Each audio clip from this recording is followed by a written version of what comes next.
So this week on the Any Given Runday podcast, we have a trail runner who recently finished 22nd out of 600 and third in his age category in the Istria Trail Marathon in Croatia, is a PE teacher and also finds time to be a photographer as well. Rich Gills, welcome to this week's episode of the Any Given Runday podcast. How are you getting on? Thanks very much. Firstly, thanks so much for having me on.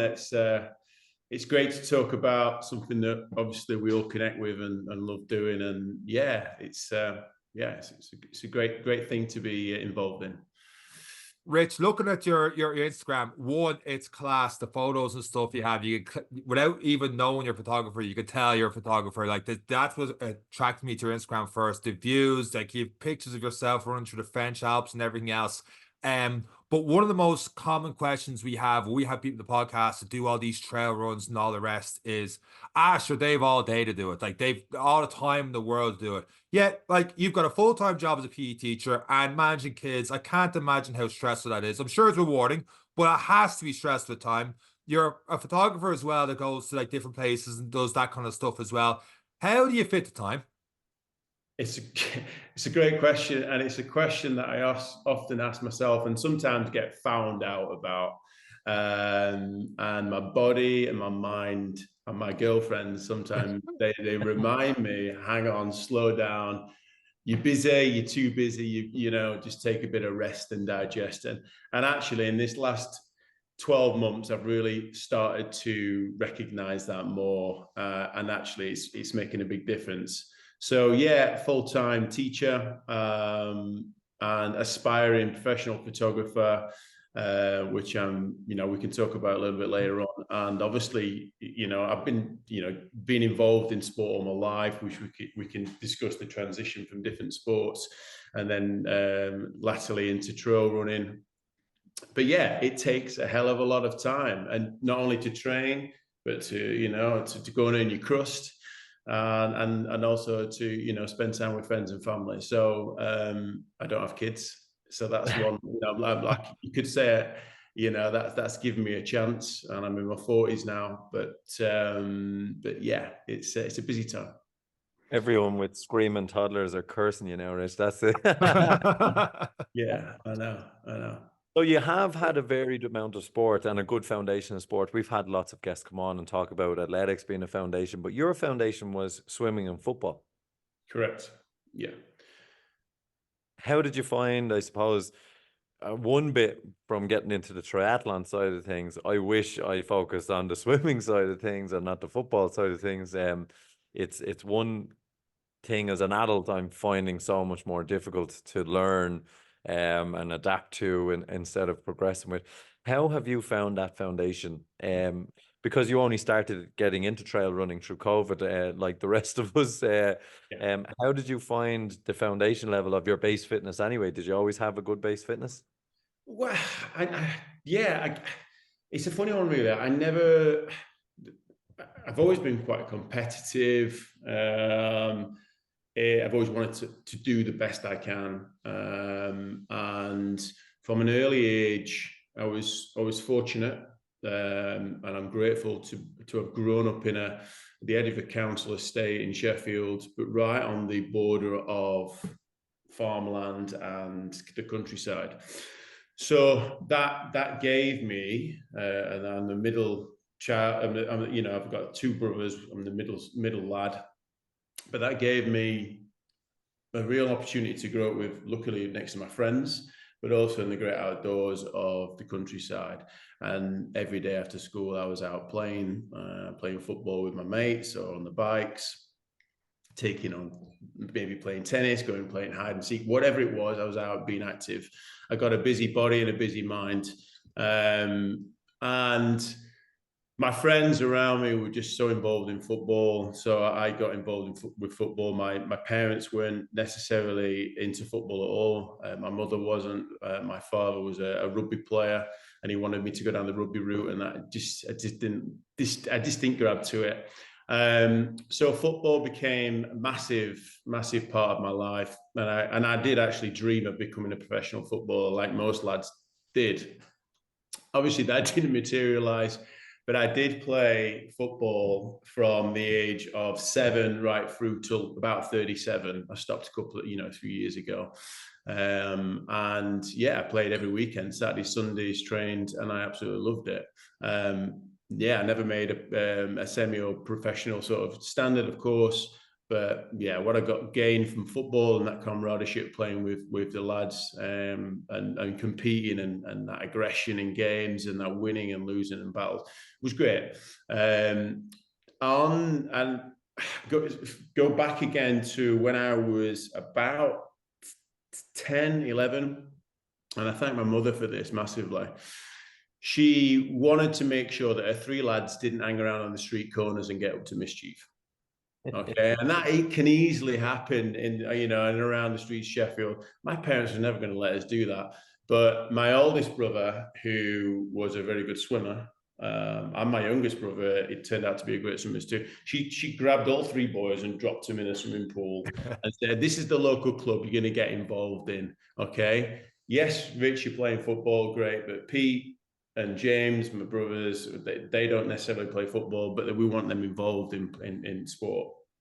She knew that sport taught us a lot of life lessons. So we joined the local swimming club, and the local swimming club was great, so close to the home. And we were training from 3 nights to ended up being about 6 nights a week in the pool, where we got Yorkshire Times. My brother was better, he got national times. And that discipline with training was massive.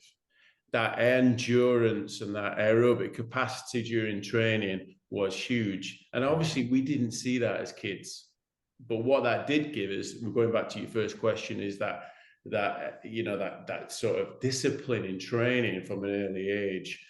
And all I did was, I knew I wasn't the best swimmer, but I knew that the training, the commitment at a young age, and I didn't particularly get much thrill from it, because you're just looking at the pool floor for an hour.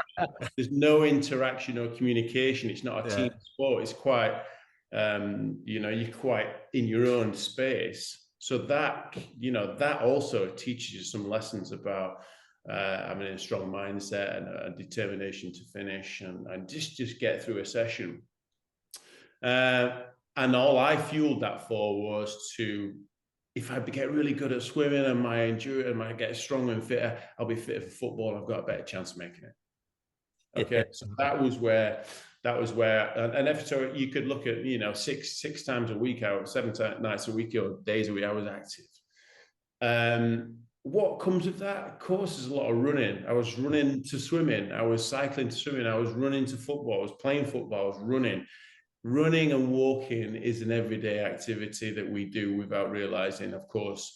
And, when I look back, and you mentioned there that, Sean, that I started running on it in COVID. Well, I started running as a kid. I just didn't realize I was running every day, in a slightly different way, with agility, pace, power, stop, start, okay? But it wasn't for a marathon or, ultra distance or a half marathon or whatever, in a straight line. It was all over the bloody place, So, I've got a busy body and a busy mind, and I thank my parents and my friends for getting me sort of involved in sport at such a young age.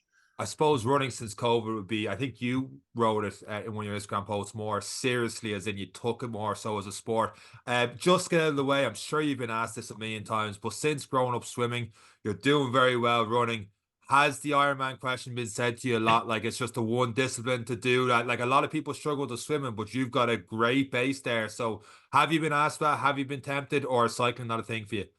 It's a great question. And and like you said, it's the discipline that is the hardest to sort of grasp is swimming. That most people, in fact, when I was, I'll quickly diverse a little bit, but when I was a swimmer, I then, before I became a PE teacher, I was a swimming teacher, a swimming coach. And for a spell, I was teaching wannabe triathletes the discipline of swimming to a lot of runners and cyclists coming to my session on a Tuesday night. and they were all aspiring to improve their technique for front crawl, especially to become more aerodynamic, you know, in the water. And I coached swimming up until I was like 26. Before then after university, I went traveling and became a PE teacher. That's another story. But I got lots of guys coming, and I was like, I can do this. You know, I wasn't a runner then. I was a cyclist, but I'm a swimmer, and I never really crossed my mind until recently that I can already swim. I've got the technique. I just need to get the fitness back in swimming. Of course, that's lost. The running's there. Cycling, is that the easy bit? They say, I don't know. I don't trust myself or anyone else on a bike. That's the problem. Yeah, Eric knows that one. I'm not too sure. Is this, the cycling to me sounds like the easy bit as well. If you've got the run, the swimming down, I don't know. Now the side, like it is at any, like swimming is the most difficult. Running, as you've said, most of us have done it since kids. We've all played sport. We've all run around. And cycling, you won't be in the Tour de France. Like there's a certain level of extreme athlete, but it's something that, again, as long as you're putting time in the saddle and putting in those training sessions, it's one that as long as you can breathe and spin your legs, you can give a good go. So it is one that, I don't know. I reckon, Rich, we could see you doing something in a year. Like you said there, Eric, it's time, isn't it? You've got to put a hell of a lot of hours on the road, you know, then factor in everything else. One of my good friends is training for it at the minute, and it's just, the time that you've got to dedicate. Fair play. It's a lot of time. It takes a hell of a lot. And for those who can do it consistently, Rachel, who's on, is training for an Ironman and the World Championships half. She'll probably qualify for the World Championships out of full as well, but we won't put any pressure on her if she's listening. But it is those who can stay consistent at it. It's absolutely amazing. For me, it was too much. I nearly fell out of love with it quite quickly from doing the full and starting to get back into it, because it does consume a whole lot of your life. No different, I'm sure, to ultra, or have you found that nice balance, like that transition away from football and COVID? How did you find, well, obviously you had the swimming mindset, but did you need to replace that football element and find something as an outlet for yourself? That's a good question. I think the need to replace, yes. I think I'm one of those characters. I'm made up of something that I need to have something to focus on, for sure, to strive for, to be involved in, to feel a sense of sort of a community. And yes, sport has done that for me through swimming, football, and now running. And the running community I'm learning and experiencing is the best. It's amazing. As you guys can probably vouch for. But yeah, for sure, the transition was a strange one, because there was a period where I was running and footballing, and I was coming towards the end of my footballing sort of stint where I should be joining the over 35s and joining. I didn't want to do that. I was just sick and tired. I was 37, 38, sick and tired of chasing 21-year-old lads around who were super quick and agile and fast and taking it past me. And I'm getting frustrated. I was getting angry on the pitch. I was becoming a character on the pitch that is not me. And this was frustration, because I'm losing that speed and agility, which naturally you do as you get older. My stamina was there. My head was, I could still kick a ball straight, but I was getting frustrated. So I wasn't getting much joy from it. So the reason why I started running was it was a really sort of really interesting way of getting into something other than just something to do in lockdown. In 2019, in October, I was lucky enough to go on a school trip to South Africa. And this was 6 months before COVID struck. So there was myself and 3 or 4 of them, members of the PE team at school. We visited this community in South Africa, which we'd done numerous trips with before.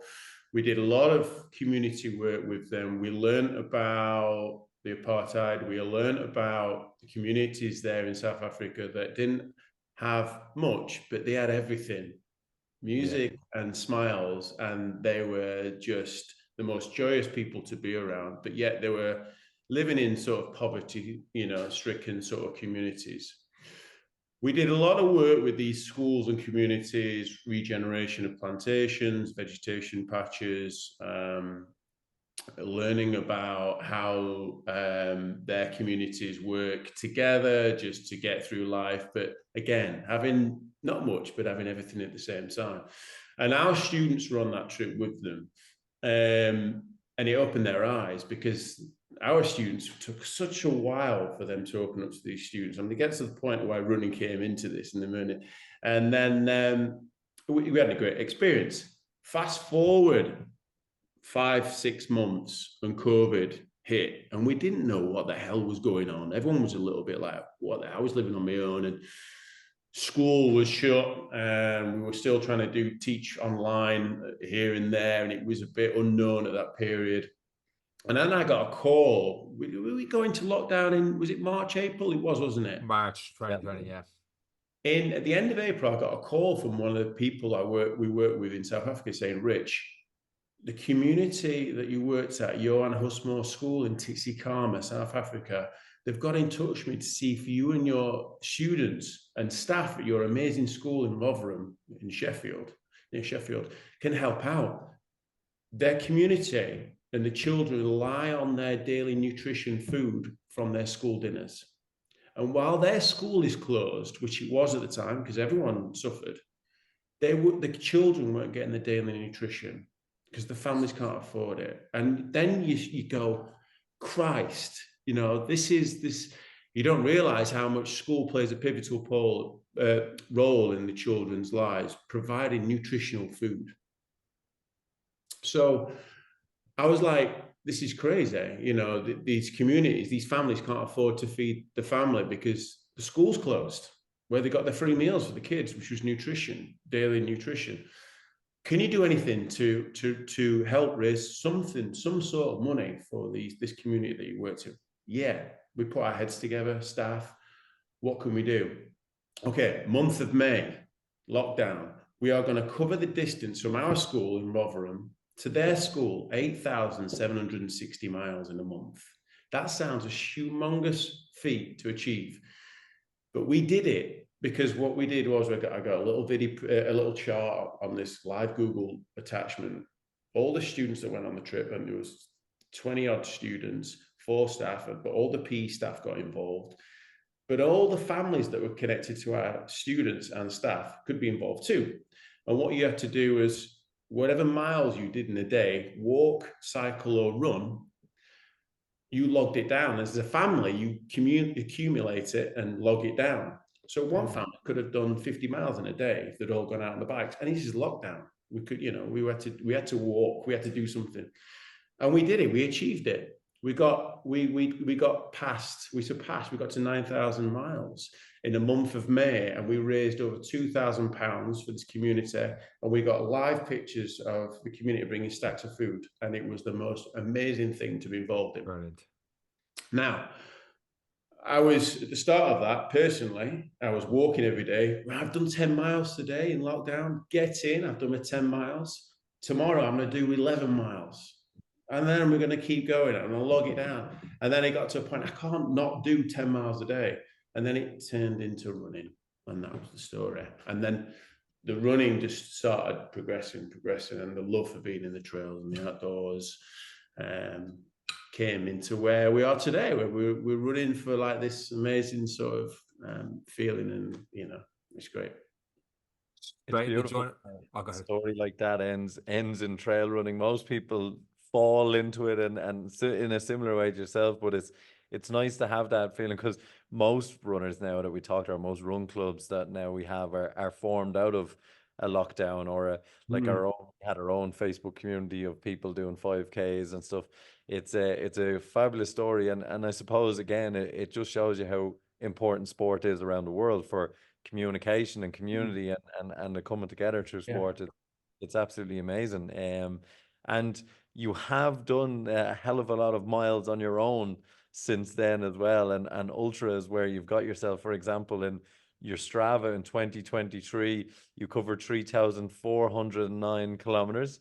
And you also climbed 84,000 meters, nearly 85,000 meters, which is probably more scary than the rest of it. How have you found that from that journey then to 2023, covering that distance on your own, and what has that journey been like from you? Yeah, it doesn't seem long ago. It feels like I've been running for a long time now, but actually, in the grand scheme of things, I haven't. I'm still new, and and I get a lot of questions. Oh, can you help me? Give me tips for this on social media. Can you give me advice for this? And that's great. And I've learned so much in a short space of time of people who've been doing a lot longer. But the best way to learn, I guess, is just go out and do it. But I've just got I've never done a road marathon yet, and I think I want to do that. But for me, the trails and the mountains is where I come alive, and I'm excited to be in. Always have been, always will be, and that won't ever change as long as my body and my legs can let me do that. But yeah, I guess for me, I'm not somebody, and you've reeled off some. If for me, I'm proud of those numbers, but I'm not one of these runners who want to go, right, I've done a 50k race, now I'm going to go and do an 100k race, now I'm going to go and do a 250k race. For me, that's not what it's about. By just pushing yourself each time. I'm really happy with the space that I'm in and enjoying what I do. Weekly training. Yes, I race, but I don't race too much. And I do talk about racing when I do it, because it's a big learning curve. But I also am competitive against myself. I'm not an elite. I'm not a pro. I'm never going to compete at the top. Of course not.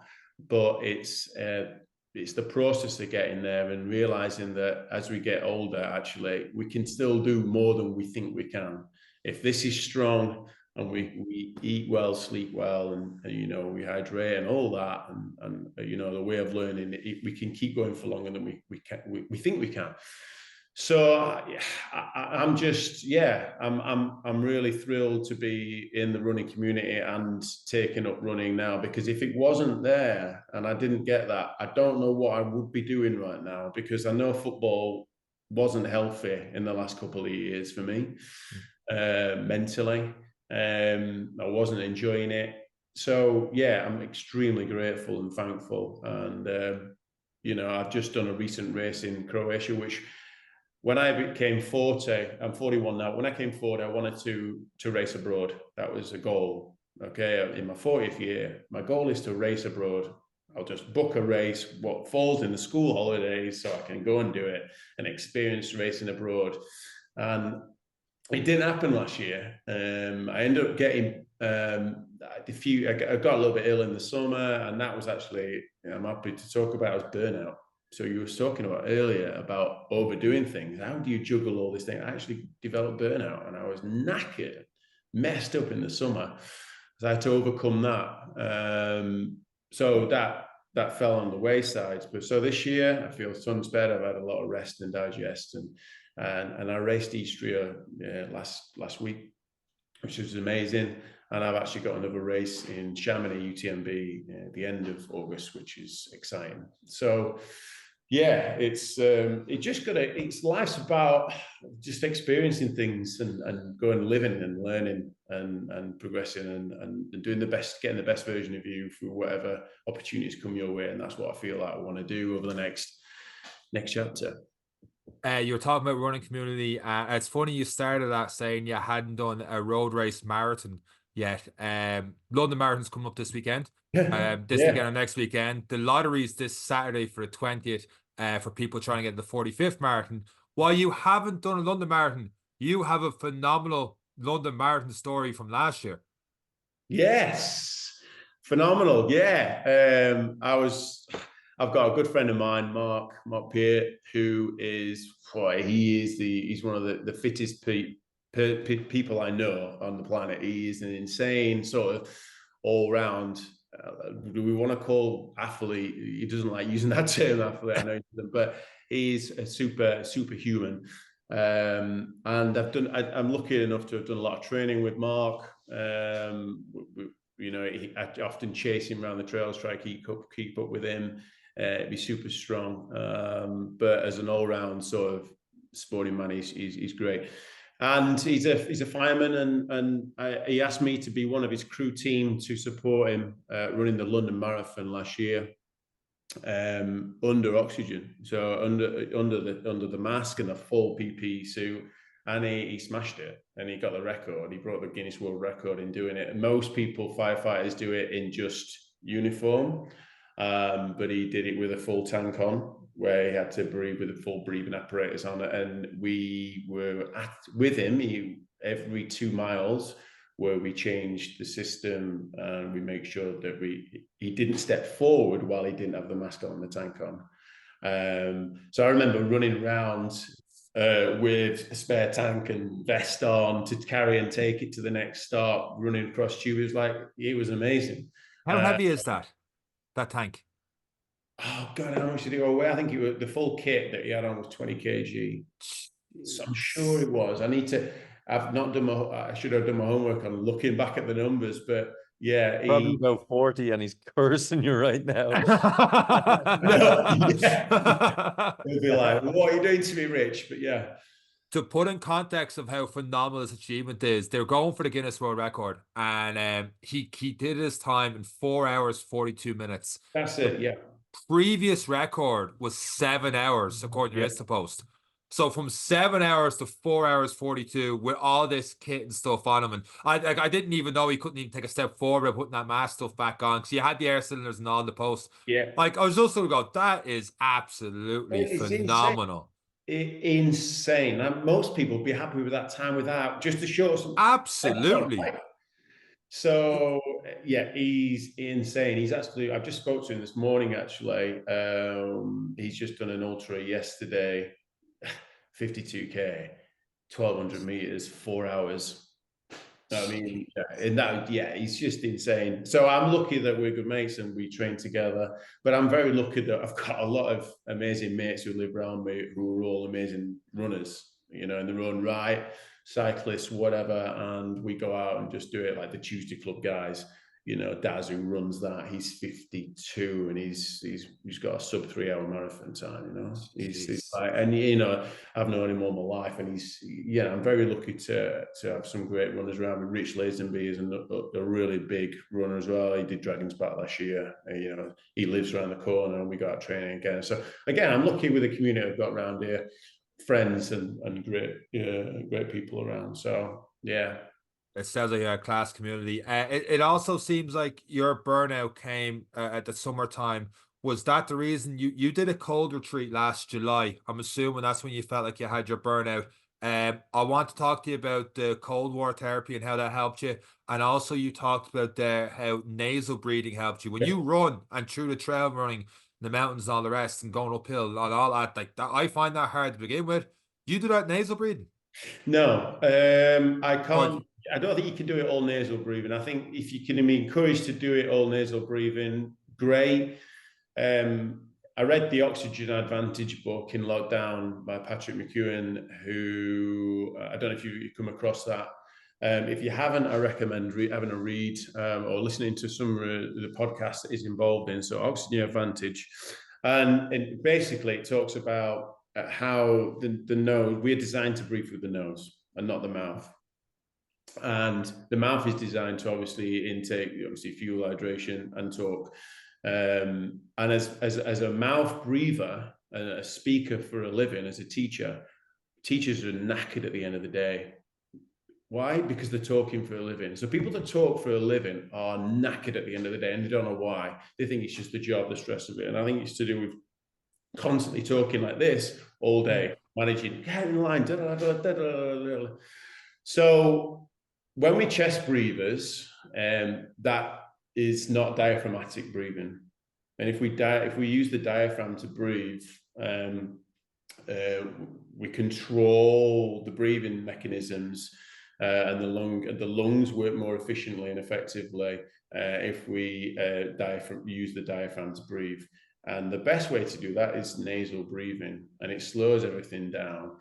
And how the science behind it is that we try and keep back some carbon dioxide. Rather than getting rid of it all and expelling it all, we're trying actually aiming to keep some carbon dioxide in, which balances the pH levels in your blood, which the system, how it works is more oxygen then is actually transported around to the working muscles more efficiently than it would be if we just mouth breathed. There's the science to back that up. Now, if we're nasal breathing during a hike or a run, a steady run, then the oxygen is actually working more efficiently, and more oxygen is getting to your working muscles more effectively than it would be if you were mouth breathing. Now, if we're running at a race pace, or we're doing interval training, it's nigh impossible, unless you've got a huge amount of training behind you, to nasal breathe. And I hold my hands up, no. I will nasal breathe consciously through the day. I'll nasal breathe and do limited talking at school where necessary now, more in the day. I'm breath aware, more so than I've ever been. And I tape my mouth up at night to sleep. How do you find that, the tape them out? I've seen that advertised a good few times and people rave about it. Because I mouth breathe so much and so badly, I'm petrified of doing it that I just won't wake up the next morning. But but like, how uncomfortable is that the first few times? And do you need the specific mouth tape to do it, or is it just one of those where like get a good duct tape? Like I don't know. Yeah. Well, I recommend practicing mouth as a recommendation. If someone was asking me, should I tape my mouth tonight? No, not the first. What I would recommend is just practice being breath aware first, as much nasal breathing as possible, because and then when you're out walking or slow jogging, just try it. And a good way to do it is something called the Bolt test, the Bolt score. Where you inhale through your nose, you hold it, and then when you get that sudden urge to breathe, not that gasp, but that when you start feeling a bit of movement, then exhale through the nose and continue breathing through the nose, in and out, in and out, in and out, and that'll increase your Bolt score. That'll increase your ability to nasal breathe and to hold your breath. When it comes to sleeping, I was nervous the first time I did it, and my heart was beating. I'm thinking, I feel a bit constrained here. I feel like I can't breathe. Yeah. Actually, I get no sinus problems. I never get a blocked nose since doing this. My sleep is deeper. I don't wake up with a dry mouth. I wake up with more energy. And I really recommend it. And all I use is 3M micropore tape. You don't need specialist tape. Just get it 3M micropore tape, and just literally goes across. And that's that. So try it, but listen, just be breath aware first before you go into it, and just practice little drills and skills. Yeah. My better half be dying for me to try it. during the day as well, yeah. Yeah. Keep it on all the time. Be really breath aware, Sean. Okay. She'd drop that tape 3 or 4 times.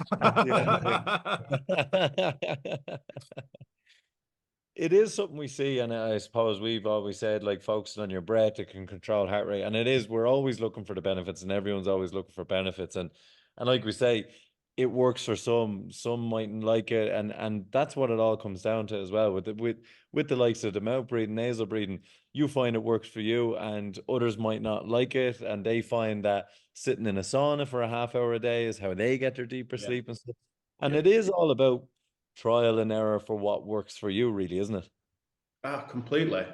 We're actually fed. Social media is terrible for this, but it's great in so many other ways as well, in terms of getting us to information and learning about those small marginal gains.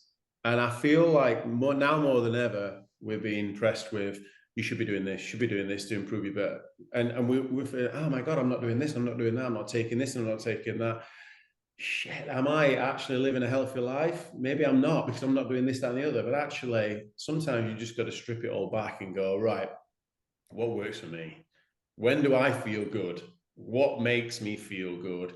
And if the basics are there, we don't need X, Y, and Z to tell us what we should be doing. Yes, it's helpful at times, and we learn little things that work for us. But again, that's a great thing that you said there. What works for one doesn't always necessarily work for another. And I'll never, ever preach and say, you must try this, you've got to try this, you have to do this, because that's just wrong. Because again,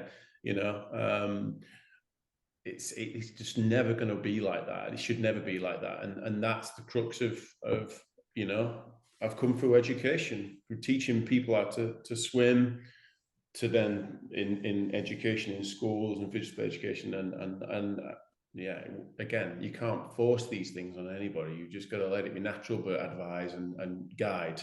Guidance is the best way. Self-discovery is something that we should all be accountable for. Yeah. And even on your Instagram, you do have that balance, because while you obviously all the runs and the trail running, like a lot of stuff you talk about is getting sufficient. Like you have 4 key points on one of your posts. You talk about getting cardio in, your strength training twice a week, but you also talk about fueling correctly and getting sufficient sleep in. What is fueling correctly? What does that term mean for you? I think it's just being aware of what's going out and what's coming in. The expenditure of energy that runners, athletes, whatever you want to call, we're involved in. We've got to remind ourselves to replenish that with good nutrition and good fuel. And I eat a balanced diet. I eat sensibly. I love the most important meal of the day for me is breakfast, and I'll have a good amount in my breakfast. And it's just to make sure that you are, some days I get it wrong. Some days I get it right, and I make mistakes. Bloody hell! Last night I was eating a tub of Haagen-Dazs ice cream. Who cares? That's fine. You just got to do things in moderation. I never get on scales. I never count calories. I'm calorie aware, carb aware when I'm running and doing a long run. I've got a 30K run later on this afternoon with my friend, and I'm aware of when I'm eating before I go for that run, and I'm aware of what I need whilst I'm running. I'm also aware of what my body needs while during a race. Do I get it wrong sometimes? Yeah. But how do you eliminate the process? How do you eliminate those errors? By doing more of it and then working out what works for you. Am I with a nutrition company that works for me? Yes, and I'm grateful and lucky for being with Sturka. But that doesn't work for the next person. They might not like the taste of those gels or the breakdown of the compound of the breakdown of what's in those bars or gels or whatnot. Some people might go, you don't need all that rubbish. You just want to eat old-fashioned, good old, normal, real food. All right? It doesn't matter. What works for you and what works for your body and what your body can deal with. Some people have strong guts, some people don't. Some people learn the hard way and they end up learning about it during the run. We've all been there. But you've got to, it's through, trial and error, self-discovery, and putting yourself through, bonking. You'll have talked about the bonking term so many times, and we've all experienced being hypoglycemic during training or a race where you're going, oh my God, I've gone past the stage where if I take anything in now, I've gone past. I'm done. And it's an awful feeling, but that makes you stronger. Made me stronger.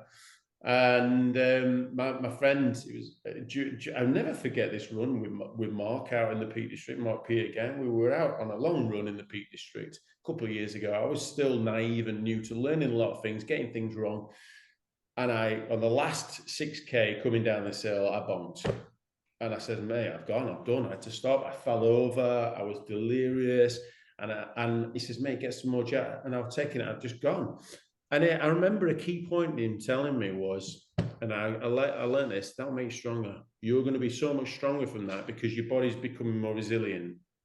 Your body's going through a term of trauma, and you're going to be more resilient from that. You're also going to be aware that actually, before you get to that stage of that feeling, you're going to eradicate that before. You're going to eat, you're going to fuel more. So going back to your question, fueling is massive. Yeah. I eat sensibly, I eat well. and yeah, it's having a good balanced diet but also understanding what my body needs during and post exercise as well. So yeah, it's not too, doesn't need to be complicated. As you said, there's a lot to be learned from making those mistakes. Sean has made loads of the learning element. I think is the bit. It's like watching Homer Simpson getting punched every time he does a race. This podcast all about just me talking about my mistakes. yeah, exactly. Exactly. It is something like I've even mentioned on this podcast that I'll eat chicken and rice before any long distance stuff in the morning, and people are like, how do you eat chicken and rice? I was like, I don't know, it just works. It just works. Yeah, and it's exactly. just, you will find all of those different things as you try them out, and you'll never see Sean without a Lucozade. He's like a walking advertisement for Lucozade during any 42.2K. But it is brilliant. And I suppose the beauty about, and the people that everyone's like, oh, how do you manage nutrition, and how do you keep calories and this, that, and the other? I suppose the beauty about sport and having that positive physical attitude in your lifestyle, you can stop worrying necessarily about calories because you're always active, because your metabolism is high, because of everything else. And it's the beauty of having a lifestyle based around running or sport or being active. And that's why you can go Häagen-Dazs today, it's okay. Of 30K in 2 days, we'll balance the books in other ways. And that's the beauty about well, for me, running and training is always a motivation for that ice cream or that chocolate, or when you're able to balance it out, and it's rewarding in that sense. Absolutely. I mean, there's nothing finer, is there, than finishing a run or a cycle or whatever you do, and then calling it the nicest deli after and getting a nice coffee and a nice cake, croissant, whatever. Yeah, sport, it's there to be enjoyed. And, I'm glad, I know someone who's just turned pro for Adidas, and that must be scary, exciting, but scary, because they're scrutinized in everything that they do. I'm not scrutinized. No one's scrutinizing me. Who am I? But I look at me and I know what I want and when I want it, but I know to balance it out completely. Yeah, completely. You seem very competitive. How do you? I've seen a lot of posts and stuff you've done where you're actually on the other side of the camera lens taking photos of people you doing UTMBs and all the rest.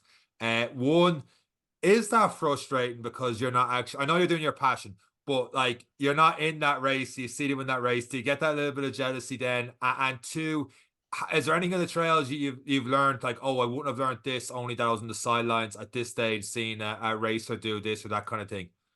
So in terms of photography and watching, yes, I've got a hell of a lot of races. I've got so many races lined up over the next 8 weeks shooting. And that is, for me, I love this sport so much that fuels my passion as well. So being involved in it on the other side, being part of the media team, for example, for races, it's a different type of excitement for me being involved in racing. Seeing people on the other side, that gets my heart racing. That gets me, I want to be in this race. Yeah, of course. But I love, there's such a drive to see people so close and take and document that through photography. I've always loved it. And I've always taken photos all my life. never with a decent camera until the last few years. But yeah, I love documenting people, and during races, it does make me want to get involved more. But yeah, I'm again lucky to be shooting in races, for example, coming up. But what was the last question? Sorry. Have you learned anything of like seeing? I suppose you're probably just too busy watching people and getting the right photos, stuff like that. But just during that, has it been things you picked up going, oh, I should do this in my race? Good question. I mean, you because I'm competitive myself, and I analyze the top runners and I go, what are they doing differently to me? And how are they so much better than me? Well, they train more, they're younger, they've been doing it a longer time, and they're, you know, genetically and physiologically better made up than me. That's fine. But what else are they doing? What shoes are they wearing? Yeah. What are they wearing? When did they get the poles out? Well, you know, you do watch and analyze that, and that comes through, you know, when I take photos as well, I'm like then looking through the photos and looking every little bit. I love kit. I love wearing kit. You know, I'm a sucker for decent kit and trying things out and testing things. But yeah, and have I learned stuff from other runners? I've learned stuff from other runners during training. More so not during races, not during races. A hell of a lot through training, through running with different people who are better than me. A hell of a lot. And I'm very,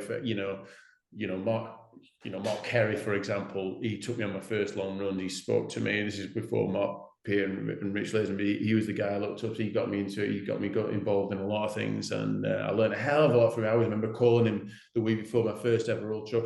He says, "Right, take this, that, take this, that, and the other," and that was a huge learning curve. And you only learn by again trying, but networking is key. Don't be scared to ask, and I'll ask, and I'm still learning today. And that's the beauty of a podcast like this, is getting guys like you on, because so many, the couple of thousand who listen each week are getting so many nuggets from so many different athletes, and it's absolutely fantastic. And I'm sure that the producer of the media team is delighted that their photographer can keep up with most of the athletes together. It definitely helps with the job. From one side of the lens to the other, let's talk about your latest race, if you're happy enough to it, and how you found it, and yeah, if you can take us through Istria, if you don't mind. Yeah, so Istria is part of the UTMB series races, which is, you could call the podium of trail running races in the world, with the pinnacle being at Chamonix, which is the real UTMB there. So the UTMB is taken over. The UK's version is UTS Wales, which is coming up in May, and I'm shooting that. I've run it for the last 2 years. But there are 3 main distances in these UTMB races: the 100-miler, the 100K, and the 50.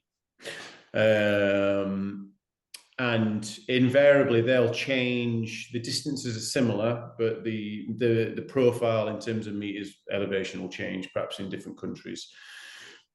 So Istria, I saw that it was available. I wanted to do a race in Easter. Istria was available. I saw it there. They had a 69K, they had a 100K and a 100-miler. And I thought, I'm going away for the first time abroad. Me and the missus are going away for 5 days.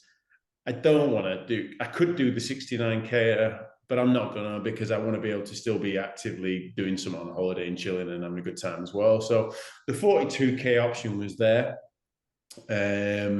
which is obviously a marathon. It had just about 1,000 meters elevation, so it wasn't too punchy. And my homework over the last 2 years of Istria have been 15 degrees. I'm looking at the weather, 15 degrees, cold at some... Like this thing last year, it had wind and a bit of snow on top and all sorts. So I packed for a bit of cold weather, and then a week before the weather changed, and it's ended up being a bloody heat wave. So, 6 months of running in the Peak District in Sheffield of cold, wet winter months, and going straight into your first race of the year being 25-degree heat is like not ideal. Ooh. Yeah. So it ended up being hotter than the actual weather apps were saying. It was 25 degrees and pure wall-to-wall sun, hardly any shade en route, and no wind. And because where we were running on the particular part of the linear route, we got a 2-hour coach out, and the race started midday, by the way, 12 o'clock. This is not in the middle of the heat, Jesus. Yeah. So this is not like a 9 o'clock start where you're going a bit cooler and you might be done. We started midday, and the coach journey was like a an hour and 20-minute coach journey to Motovan, a beautiful sort of village in the middle of this northern eastern region of Croatia, which actually connected to the longer races. They came through the same pathway, and we were on the last 42k of the race. And we started up, we were only 350 meters high at the highest point, so we weren't high. But at 12, we got there at 11 o'clock. Okay, now what do? We wait around at the start line for an hour. And we hit, and there's hardly any shade anywhere, so everyone's cut under the shade. I went to this lady. I put some cream on initially, but I didn't have enough on. I saw this lady putting some more on, some 50. I said, "Do you mind if I borrow some and put some more cream on and cover me up a little bit more?" And so we waiting around. Then I went for like a little 2k warm-up run, about half an hour to go, 20 minutes to go, and just run around the streets, just get the legs going, loosened up a little bit. And then he started. And I tell you what, the amount, however many races you do, you can't control the adrenaline, you can't control the nerves, you can't control the excitement. And that's the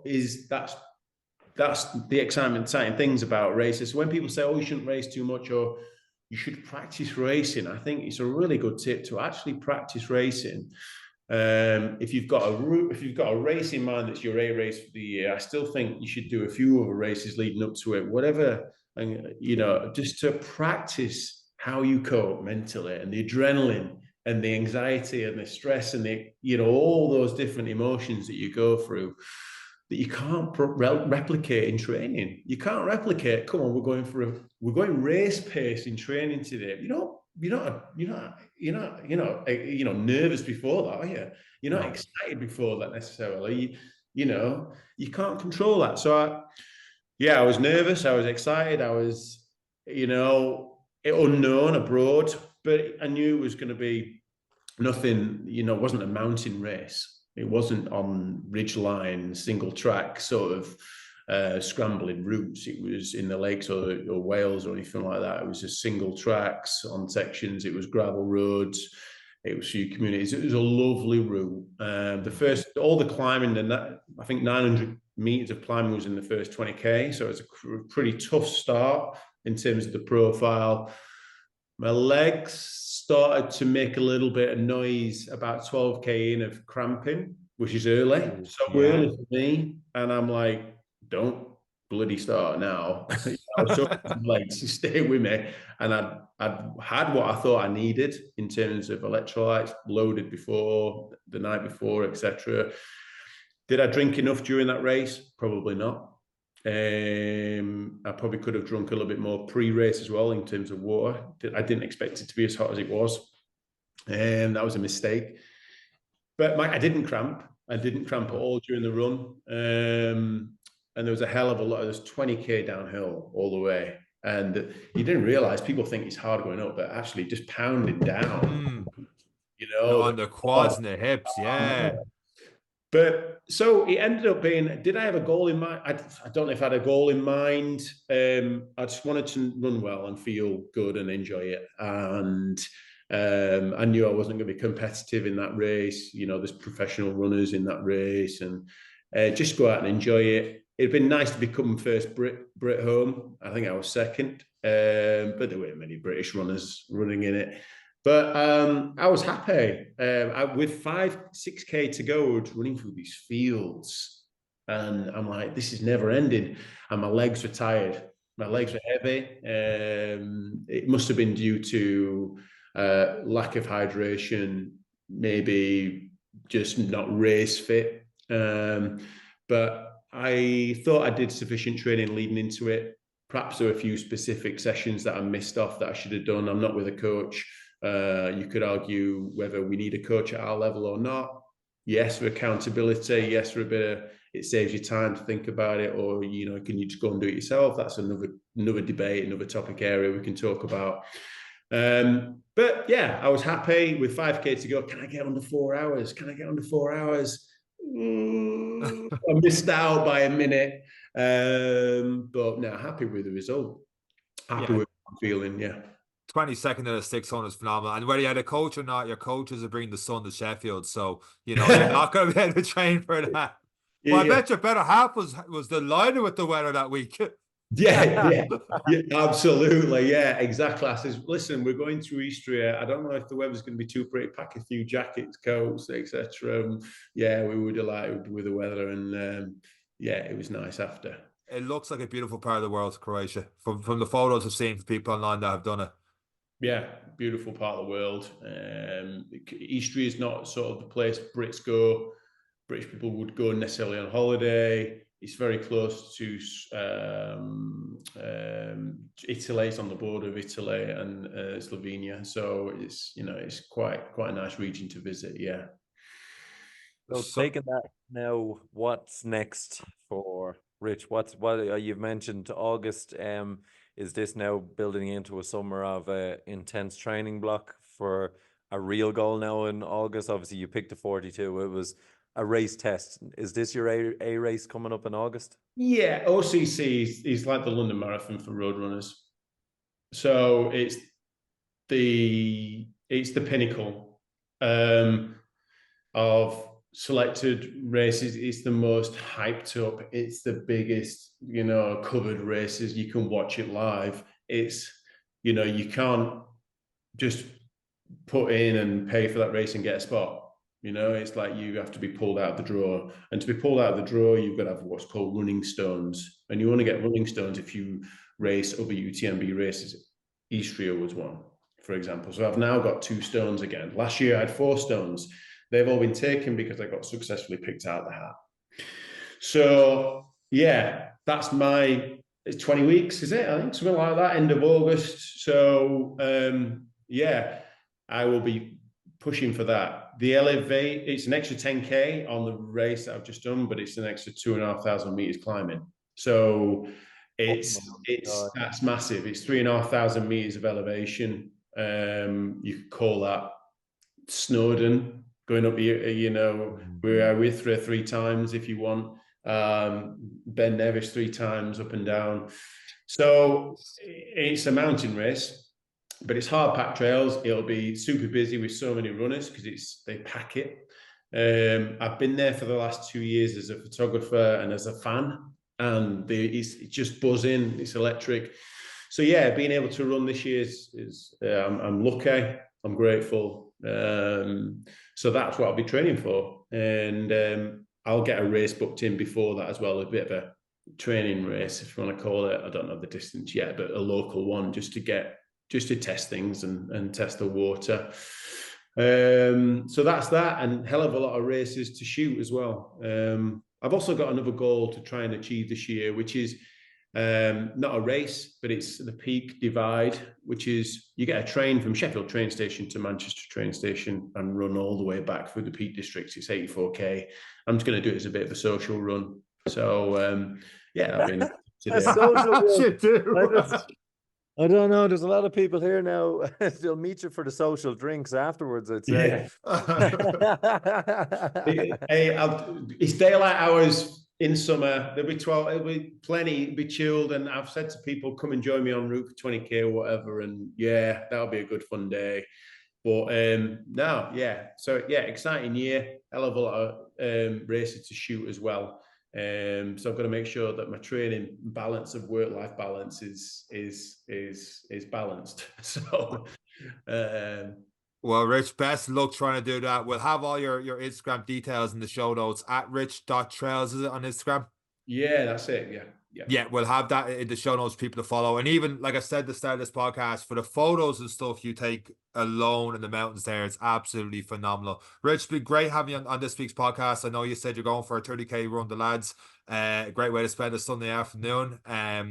Absolutely brilliant having the podcast. Best of luck over the summer with that race in August. And that's it from myself, Rich, and Eric. Take care. Thanks so much.